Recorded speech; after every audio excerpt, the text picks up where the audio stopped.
Hi friends, ഇന്ന് എല്ലാവർക്കും ഇഷ്ടപ്പെടുന്ന ഒരു തക്കാളി ചമ്മന്തിയുടെ റെസിപ്പിയാണ്. നമുക്ക് ചോറിനും ഇഡ്ലിക്കും ദോശയ്ക്കുമൊക്കെ കഴിക്കാൻ പറ്റുന്ന ഒരു ടേസ്റ്റി ഐറ്റമാണ്. എല്ലാവരും ഇതുപോലെ ഒന്ന് ട്രൈ ചെയ്ത് നോക്കൂ. അതിനായി ഞാനിവിടെ 3 നാടൻ തക്കാളിയും ഒരു 2 സവാള, ഒരു 3-4 എരിവിനനുസരിച്ചുള്ള പച്ചമുളകും എടുത്തിട്ടുണ്ട്.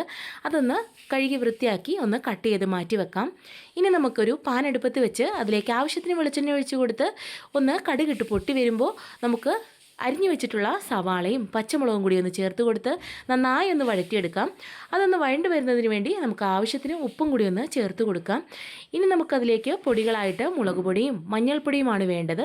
ഒരു നുള്ള മഞ്ഞൾപ്പൊടി, 1 ടേബിൾ സ്പൂൺ മുളക് പൊടി, ഇത്രയും ഒന്ന് ചേർത്ത് കൊടുത്ത് പച്ചമണം മാറും വരെ ഒന്ന് ഇളക്കി കൊടുക്കുക. ഇനി നമുക്ക് അരിഞ്ഞു വെച്ചിട്ടുള്ള തക്കാളിയും കൂടി ഒന്ന് ചേർത്ത് കൊടുത്ത് നന്നായി ഒന്ന് യോജിപ്പിച്ചെടുത്തതിന് ശേഷം അതിലേക്ക് കുറച്ച് തിളച്ച വെള്ളം ഒന്ന് ചേർത്ത് കൊടുക്കുക. എന്നിട്ട് നന്നായി ഇളക്കിയതിന് ശേഷം ഒന്ന് മൂടി വെച്ച് 15 മിനിറ്റ് ഒന്ന് വേവിച്ചെടുക്കാം. ആ വെള്ളമൊക്കെ ഒന്ന് വറ്റി കഴിയുമ്പോൾ നമ്മുടെ തക്കാളി ചട്നി ഇവിടെ റെഡിയായി കിട്ടും. എല്ലാവരും ഇതുപോലെ ഒന്ന് തയ്യാറാക്കി നോക്കൂ. കൂടെ കുറച്ച് കറിവേപ്പിലയും കൂടി ഒന്ന് ആഡ് ചെയ്ത് കൊടുക്കുക. Thank for watching.